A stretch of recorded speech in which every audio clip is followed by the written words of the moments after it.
Welcome friends, प्रेपोला students. आज हम लोग इसमें भारत की नदियां यानी कि रिवर्स ऑफ इंडिया काफ़ी इंपॉर्टेंट टॉपिक है, इसको कवर करने वाले हैं, जो कि आपके जितने भी अपकमिंग एग्जाम्स हैं सबके लिए काफ़ी ज़्यादा इंपॉर्टेंट है। मोस्ट आपके लिए वनडे एग्जाम के लिए काफ़ी ज़्यादा हेल्पफुल रहेगा।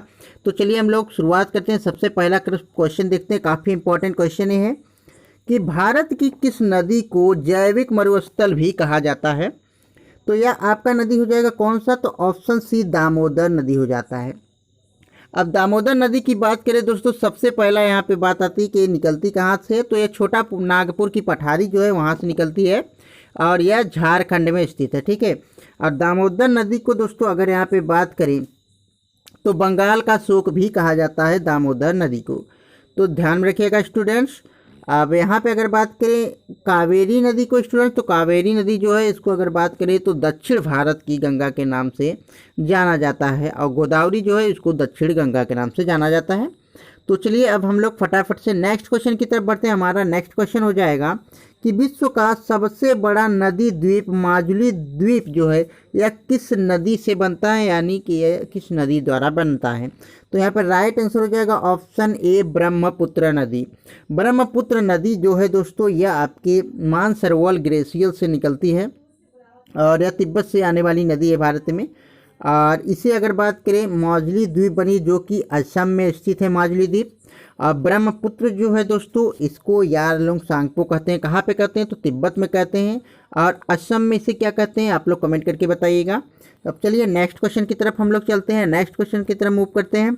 नेक्स्ट क्वेश्चन हमारा हो जाता है, क्या कह रहा है कि अरावली पर्वत के पश्चिम में जो राजस्थान का सबसे बड़ा नदी तंत्र है वो कौन सा है। तो यहाँ पे राइट आंसर हो जाता है ऑप्शन ए लूनी नदी जो है यह आपका पश्चिमी राजस्थान की सबसे बड़ी नदी तंत्र है। अगर बात करें दोस्तों लूनी नदी की, तो यह कहाँ से निकलती है, तो लूनी नदी जो है अरावली श्रेणी से निकलती है राजस्थान से, और गुजरात के कच्छ के रण जो है यहाँ पे विलीन हो जाती है, यानी कि इसका मुहाना कह सकते हैं।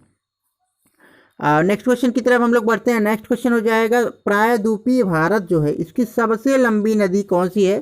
तो प्रायद्वीपीय जो भारत है इसकी जो सबसे लंबी नदी वो आपकी हो जाएगी कौन सी, गोदावरी हो जाएगी। ऑप्शन बी यहाँ पे सही हो जाएगा गोदावरी नदी। अब गोदावरी नदी की बात करें तो यह निकलती कहाँ से है, तो यह दोस्तों पश्चिमी घाट की त्र्यंबकेश्वर पहाड़ी से निकलती है जो कि नासिक महाराष्ट्र में स्थित है। और इसको दोस्तों दक्षिण भारत की दक्षिण गंगा कहते हैं, जबकि दक्षिण भारत की गंगा किसे कहते हैं, ये कहते हैं कावेरी को। और इसे वृद्ध गंगा या बूढ़ी गंगा के नाम से भी जाना जाता है गोदावरी नदी को, तो ध्यान रखिएगा। अब यहाँ पे नेक्स्ट क्वेश्चन की तरफ हम लोग मूव करते हैं। नेक्स्ट क्वेश्चन क्या हो जाएगा, निम्नलिखित में से गंगा की सहायक नदियों में से कौन सी नदी उत्तर की ओर प्रवाहित होती है। तो यहाँ पर राइट आंसर हो जाएगा आपका ऑप्शन सी सोन नदी। सोन नदी जो है दोस्तों ये अमरकंटक की पठारी से निकलती है मध्य प्रदेश में। और दोस्तों यहाँ पे अगर बात करें तो यह गंगा की सहायक नदी है, तो आपको ध्यान में रखना है। और यह दोस्तों सबसे इम्पोर्टेंट बात है कि यह उत्तर की ओर प्रभावित होने वाली नदी है। नेक्स्ट क्वेश्चन की तरफ हम लोग मूव करते हैं। नेक्स्ट क्वेश्चन हमारा हो जाएगा निम्नलिखित में से कौन सी नदी सतपुड़ा और विंध्याचल पर्वत श्रेणियों के मध्य से होकर गुजरती है। काफ़ी इंपॉर्टेंट एक प्रश्न है, यह एसएससी और यूपीपीसीएस में पूछा गया प्रश्न है, काफ़ी इंपॉर्टेंट है आपके वनडे एग्जाम के लिए, तो मोस्ट इंपॉर्टेंट ये हो जाती है। तो यहाँ पर राइट आंसर हो जाएगा ऑप्शन ए नर्मदा नदी। नर्मदा नदी जो है दोस्तों इसकी बात करें तो यह कहाँ से निकलती है, अमरकंटक की पठार से निकलती है। कहाँ से, तो मध्य प्रदेश से। और नर्मदा यदि दोस्तों बात करें तो इसी पर कपिल धारा, दुग्ध धारा जलप्रपात स्थित है और धुआंधार जलप्रपात भी स्थित है। तो ये आपके लिए काफ़ी ज़्यादा इंपॉर्टेंट क्वेश्चन है। नेक्स्ट क्वेश्चन की तरफ हम लोग बढ़ते हैं फटाफट से। भारत और नेपाल के मध्य सीमा का निर्धारण किस नदी के द्वारा किया जाता है। तो यहाँ पर राइट आंसर हो जाएगा काली नदी। ऑप्शन सी बिल्कुल सही हो जाएगा। क्या दोस्तों, काली नदी यहाँ पर राइट आंसर हो जाती है। दोस्तों अगर बात करें तो काली जो है नदी इसको और किस नाम से जाना जाता है, ये आपको जानना जरूरी है, क्योंकि एग्जामिनर यहाँ पे इस नाम से न पूछकर किसी अन्य नाम से पूछ लेता है क्वेश्चन। तो काली गंगा नाम से जाना जाता है इस नदी को, काली गंगा कह के भी एग्जामिनर पूछ सकता है आपको। इसके अलावा शारदा नदी के नाम से भी जाना जाता है और महाकाली नाम से भी जाना जाता है। तो ये आपके इसके नाम हो जाएंगे, तो आपको ध्यान में रखना है। चलिए नेक्स्ट क्वेश्चन की तरफ मूव करते हैं। नेक्स्ट क्वेश्चन हमारा हो जाएगा, निम्नलिखित में से दो नदियों के मध्य स्थित उपजाऊ भूमि को क्या कहते हैं। काफ़ी ज़्यादा इंपॉर्टेंट है, कई बार वन एग्जाम में पूछा गया है। तो यहाँ पर राइट आंसर हो जाएगा ऑप्शन बी, दोआब हो जाएगी, यानी कि जो नदियाँ हैं उसके मध्य की भूमि हो जाएगी दोआब हो जाएगी। तो ये आपको ध्यान में रखना है। अब नेक्स्ट क्वेश्चन की तरफ हम लोग बढ़ते हैं। नेक्स्ट क्वेश्चन हो जाएगा, भगीरथी और अलकनंदा नदियों के संगम स्थल को किस नाम से जाना जाता है। तो ऑप्शन ए बिल्कुल सही हो जाएगा, देवप्रयाग। दोस्तों देवप्रयाग के अलावा हमारे जो उत्तराखंड है इसमें पंचप्रयाग हैं। पंचप्रयाग अगर बात करें देवप्रयाग की तो यह हो जाएगा भगीरथी और अलकनंदा जो नदियाँ हैं उसके संगम को। नंद प्रयाग अगर यहाँ पे बात करें तो यह हो जाएगा आपका नंदाकिनी रिवर हो जाएगी। इसके अलावा अलकनंदा के संगम से बनती है। कर्ण प्रयाग की अगर बात करें यहाँ पे तो कर्ण प्रयाग हो जाएगी, पिन्नार नदी हो जाएगी एक, और एक आपकी हो जाएगी अलकनंदा नदी, इसके संगम से मिलकर बनता है। अगर यहाँ पे बात करें रुद्रप्रयाग तो रुद्रप्रयाग जो हो जाएगी अलकनंदा नदी हो जाएगी यहाँ पे, और इसके अलावा मंदाकिनी रिवर जो है इसके संगम पे यह रुद्रप्रयाग स्थित है। इसके अलावा अगर बात करें विष्णु प्रयाग की तो विष्णु प्रयाग जो है यहाँ पे लिख दे रहे हैं, विष्णु प्रयाग जो हो जाएगी यह आपकी धौली गंगा और कौन सी नदी के मेल से मिलती है। तो यह धौली गंगा और अलकनंदा के मेल से मिलकर यह प्रयाग बनती है। तो इसे आपको ध्यान रखना है, कई बार एग्जाम में यहाँ से क्वेश्चन बनता है। अब चलिए हम लोग फटाफट से नेक्स्ट क्वेश्चन की तरफ मूव करते हैं। नेक्स्ट क्वेश्चन आ जाएगा हमारा कि वे दो प्रमुख नदियां कौन सी है जो मध्य प्रदेश के अमरकंटक पठार से निकलती हैं किंतु अलग अलग दिशाओं में बहती है। ये आपके लिए काफ़ी ज़्यादा इंपॉर्टेंट प्रश्न है। तो यहाँ पर राइट आंसर हो जाएगा ऑप्शन सी, उपर्युक्त दोनों, यानी कि एक नर्मदा नदी हो जाएगी, एक सोन नदी हो जाएगी। सोन नदी उत्तर की ओर बहने वाली नदी है और नर्मदा अपना जिस तरीके यानी कि उसके एक तरीके का, दोनों यहाँ पे आपको याद रखना काफ़ी ज़्यादा इंपॉर्टेंट है। और ये दोनों अमरकंटक से निकलती हैं तो इसलिए ये भी इंपॉर्टेंट हो जाता है। यहाँ पे नेक्स्ट क्वेश्चन हम लोग कर लेते हैं, धुआंधार जलप्रपात किस नदी पर स्थित है। तो धुआंधार जलप्रपात जैसे कि अभी हम इस पर बात ही किए थे कि कौन से, तो यहाँ पे हो जाएगा धुआंधार जलप्रपात, ये नर्मदा नदी पर है। तो ऑप्शन ए बिल्कुल सही हो जाती है। कृष्णा नदी की बात करें तो यह महाबलेश्वर महाराष्ट्र से निकलने वाली नदी है। और सोन नदी ये भी आपका कहाँ से, अमरकंटक से ही निकलती है। यमुना नदी जो है दोस्तों ये कहाँ से निकलती है, बंदरपुछ चोटी से निकलती है।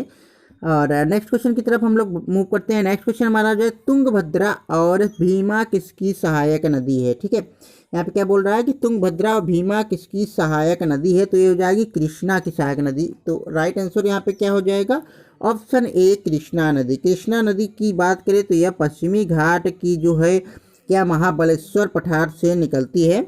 और यह दोस्तों किन किन राज्यों से होकर बहती है, तो महाराष्ट्र, कर्नाटक, तेलंगाना और आंध्र प्रदेश है। और इसका मुहाना क्या है, तो मुहाना इस पर कृष्णा नदी के बंगाल की खाड़ी हो जाती है। नेक्स्ट क्वेश्चन की तरफ बढ़ते हैं। नेक्स्ट क्वेश्चन हमारा हो जाएगा, हिमालय क्षेत्र से निकलने वाली यमुना की सबसे बड़ी सहायक नदी है। यहाँ पे ध्यान रखना है, तो हिमालय क्षेत्र से निकलने वाली यमुना की सबसे बड़ी सहायक नदी है टोंस नदी है। तो इसे आपको ध्यान रखना है। अगर बात करें यमुना की और भी सहायक नदियाँ तो चंबल, सिंध, बेतवा, केन इसकी सहायक नदियाँ हो जाएंगी। चलिए हम लोग नेक्स्ट क्वेश्चन की तरफ बढ़ते हैं। नेक्स्ट क्वेश्चन हो जाएगा कि उत्तर भारत की चिनाब नदी किन दो नदियों के संगम से मिलकर बनती है। दोस्तों यह जो चिनाब नदी है पंचनद नदियों में भी शामिल है, तो इसे भी आपको ध्यान रखना है, पंचनद नदियाँ में शामिल है कि नहीं है, इससे क्वेश्चन बनता है यहाँ से। तो यहाँ पर राइट आंसर हो जाएगा ऑप्शन ए और ऑप्शन बी, यानी कि उपर्युक्त दोनों सही हो जाएगा यहाँ पे, क्योंकि दोस्तों चंद्र नदी और भागा नदियों के संगम से मिलकर चिनाब नदी का निर्माण होता है। और चिनाब नदी किसकी सहायक नदी है, तो सिंधु की सहायक नदी है। नेक्स्ट क्वेश्चन की तरफ हम लोग बढ़ते हैं। कावेरी नदी का उद्गम स्थल है निम्नलिखित में से किस पहाड़ी से होती है यह, यानी कि इसका उद्गम जो है कावेरी नदी किस पहाड़ी से होती है, तो यह दोस्तों ब्रह्मगिरी पहाड़ी से होती है। तो ऑप्शन बी यहाँ पे बिल्कुल सही हो जाएगा, कहाँ से, ब्रह्मगिरी की पहाड़ी से इसका उद्गम होता है। अब यहाँ पे अगर बात करें स्टूडेंट्स, तो ये जो कावेरी नदी है इसको दक्षिण भारत की गंगा भी कहा जाता है। तो यह आपके लिए काफ़ी ज़्यादा इम्पोर्टेंट प्रश्न हो जाती है। अब चलिए स्टूडेंट्स हम लोग नेक्स्ट क्वेश्चन की तरफ बढ़ते हैं। नेक्स्ट क्वेश्चन हमारा हो जाएगा कि गंगा की सहायक नदी रामगंगा किस राष्ट्रीय उद्यान से होकर बहती है। तो यहाँ पे राइट आंसर हो जाएगा आपका ऑप्शन सी जिम कॉर्बेट राष्ट्रीय उद्यान। जिम कॉर्बेट राष्ट्रीय उद्यान जो है इसका अभी नाम बदल कर ही रामगंगा राष्ट्रीय उद्यान करने का निर्णय लिया गया है, क्योंकि इसके बीच से ही रामगंगा नदी प्रवाहित होती है। जिम कॉर्बेट जो है दोस्तों 1936 में इसका निर्माण किया गया था। यह सबसे पुराना राष्ट्रीय उद्यान हो जाएगा, जिसका पहले नाम हेली नेशनल पार्क हुआ करता था। पेरियार की बात करें तो केरल में स्थित है यह राष्ट्रीय उद्यान। कान्हा की बात करें तो मध्य प्रदेश में स्थित है। नागरहोल जो है यह कर्नाटक में स्थित है। तो यह भी आपको ध्यान में रखना है। नेक्स्ट क्वेश्चन की तरफ बढ़ते हैं। नेक्स्ट क्वेश्चन हो जाएगा विश्व के सबसे बड़े डेल्टा का निर्माण कौन सी दो नदियां करती हैं? तो यहाँ पर राइट आंसर हो जाएगा ऑप्शन सी ब्रह्मपुत्र और गंगा नदी जो है यह सबसे बड़े डेल्टा का निर्माण करती है। एक तो माजुली करती है, एक आपका सुंदरबन डेल्टा का करेगी।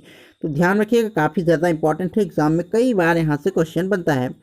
नेक्स्ट क्वेश्चन हम लोग यहाँ पे कर लेते हैं। निम्नलिखित में से किस नदी को बिहार का शोक कहा जाता है? तो काफ़ी ज़्यादा इंपॉर्टेंट है, कई बार एग्जाम में पूछा जाता है। जैसे कि आप लोग जानते हैं अभी बिहार पुलिस का भी वैकेंसी चल रही है, तो यहाँ उसके लिए काफ़ी ज़्यादा इंपॉर्टेंट हो जाएगा प्रश्न। तो यहाँ पर राइट आंसर हो जाएगा ऑप्शन बी कोसी नदी जो है इसको बिहार का शोक कहा जाता है। हिमालय क्षेत्र यानी कि हिमालय के क्षेत्र जो है वहाँ से यह नदी का निर्माण यानी ये नदी निकलती है, तो ध्यान में रखिए। नेक्स्ट क्वेश्चन की तरफ हम लोग मूव करते हैं। नेक्स्ट क्वेश्चन हो जाएगा भारत में सबसे ऊंची ज्वारी और ज्वार भित्ति वाली नदियाँ कौन सी है? तो यहाँ पर राइट आंसर हो जाएगा आपका ऑप्शन सी हुगली नदी जो हो जाएगी, गंगा की सहायक नदी है। भारत में सबसे ऊंची ज्वार भित्ति वाली नदी अगर पूछे तो आपका राइट आंसर क्या हो जाएगा? हुगली नदी हो जाएगा। नेक्स्ट क्वेश्चन की तरफ हम लोग बढ़ते हैं। नेक्स्ट क्वेश्चन हो जाएगा निम्नलिखित में से ब्रह्मपुत्र नदी का उद्गम स्थल कहाँ से है? तो ये आपका हो जाएगा मानसरोवर झील। मानसरोवर झील से दोस्तों सतलुज नदी और सिंधु नदी का भी उद्गम स्थल माना जाता है, वहाँ से है। तो ध्यान रखिएगा, ब्रह्मपुत्र जो नदी है दोस्तों इसको जो है जमुना यानी कि जमुना नाम से कहाँ पे बोला जाता है? तो ये बांग्लादेश में बोला जाता है, और सिहाग या दिहांग अरुणाचल प्रदेश में बोला जाता है। तो इसे भी आपको ध्यान में रखना है। जना पाव की पहाड़ी से कौन सी नदी निकलती है दोस्तों? यह हो जाएगी आपकी चंबल नदी। और नेक्स्ट क्वेश्चन की तरफ हम लोग बढ़ते हैं। नेक्स्ट क्वेश्चन हमारा हो जाएगा निम्नलिखित में से सिंधु नदी की प्रमुख सहायक नदी है?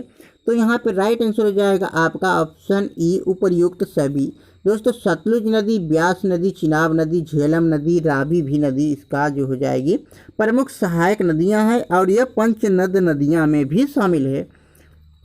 नेक्स्ट क्वेश्चन की तरफ बढ़ते हैं। नेक्स्ट क्वेश्चन हो जाएगा सिंधु नदी केंद्र शासित प्रदेश लद्दाख के किस जिले से गुजरती है? तो यहाँ पे दो ही जिले हैं, तो दोनों जिले से गुजरती है, लेह और कारगिल से। यानी कि राइट आंसर हो जाएगा उपर्युक्त दोनों यानी कि लेह और कारगिल से यह लद्दाख पे निकलती है, और लद्दाख में यह दमचौक से इंटर करती है। तो इसे भी आपको ध्यान में रखना है, लेह से। नेक्स्ट क्वेश्चन यहाँ पे हम देख लेते हैं। नेक्स्ट क्वेश्चन हो जाएगा घड़ियालों की अधिकतम संख्या भारत के किस नदी में पाई जाती है? काफ़ी इंपॉर्टेंट प्रश्न है दोस्तों कि घड़ियालों की अधिकतम संख्या भारत की किस नदी में पाई जाती है? तो राइट आंसर हो जाएगा आपका ऑप्शन सी उपर्युक्त दोनों। चंबल नदी और गिरवा नदी दोनों में घड़ियालों की सबसे ज़्यादा मात्रा पाई जाती है। नेक्स्ट क्वेश्चन की तरफ हम लोग बढ़ते हैं। भुवनेश्वर जो है यह किस नदी के किनारे स्थित है? तो राइट आंसर हो जाएगा आपका ए महानदी हो जाएगी दोस्तों, और महानदी नदी पर ही दोस्तों हीराकुंड डैम स्थित है। तो इसे भी आपको ध्यान में रखना है।